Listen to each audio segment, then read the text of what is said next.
Assalamu alaikum. Welcome to Islamic Idolatries. Today, let's talk television, music, and movies for a moment.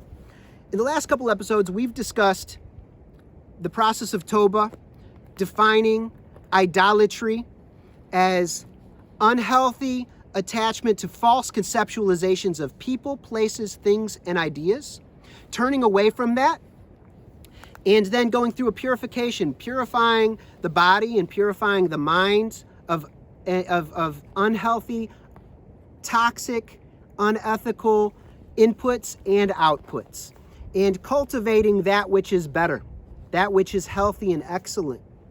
So I mentioned how many people talk about how television, movies, and music are haram. And we're not going to go too into depth with that right now, but what I wanted to say to you is that the reality is that we are in a world full of signs and symbols, false signs and symbols. So there's the world of nature, and then there's the artificial constructed world around us, and a constructed world within us, because we take in false inputs all the time through genetically modified and poisoned foods and drinks, and body products, and cleaning products, and building materials. And we also have all kinds of falsified inputs from the media all around us. And we need to be savvy, mature readers of all aspects of the world that we're in. So therefore, when we hear, when we see, we need to actually read not only books, so we read the Quran and we study the prophetic tradition as deeply as we can, in order to use it as a mirror to see our deficiencies and to see things about ourselves that we need to better cultivate and better appreciate.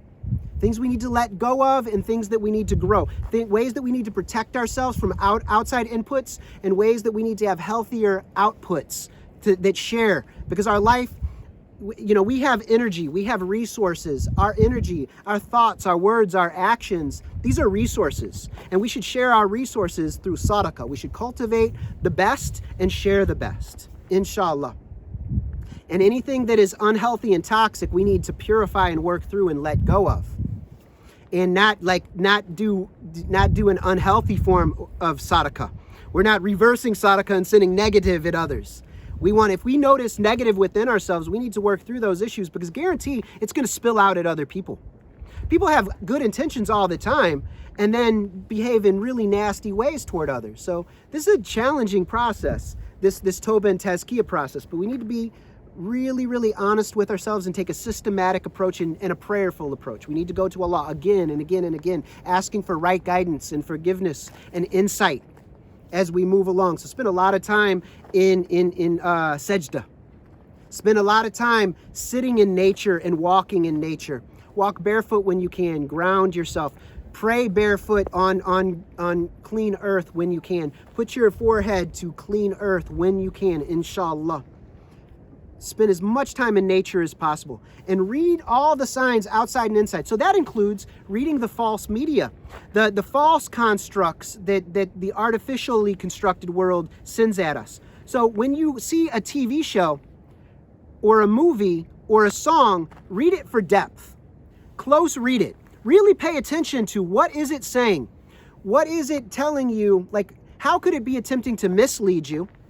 And then what kind of truthful things might it be sharing about our reality?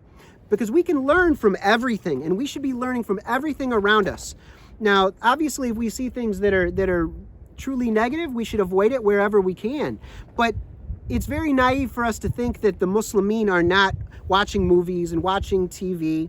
And a matter of fact, we would not be in this current crisis if people weren't watching their TVs and trusting their TVs so much. So people aren't reading and seeing propaganda for what it is. People are not reading things in an accurate manner, and they're putting trust in people that don't deserve it.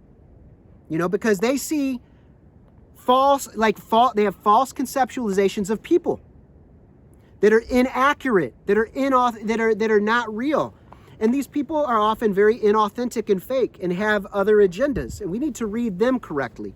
We need to read people correctly. We need to read places correctly. We need to read concepts correctly and ideas. So rather than be all fearful about things that are in our world, Let's seek to see things clearly and accurately, and to cultivate insight, to cultivate wisdom, to see things, to be able to sift information, to sift data, and to process it and find the knowledge that is of benefit and apply that knowledge in a way that is going to get us to the goal as quickly as possible, to get us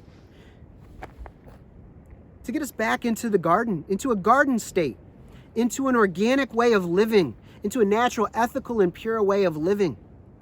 So we want to purify our thoughts and our thinking. And if we are seeing television and the TV ads, really read and try to pay attention. What are they trying to do to me and my family? What are they trying to convey? What's the message? How are they trying to deceive me?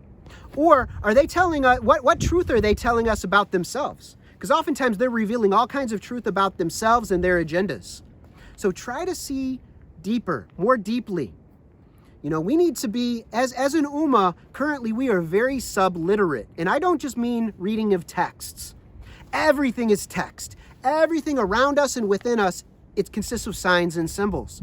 And we need to read these things as accurately as possible, and always through the lens of Bismillahir Rahmanir Rahim.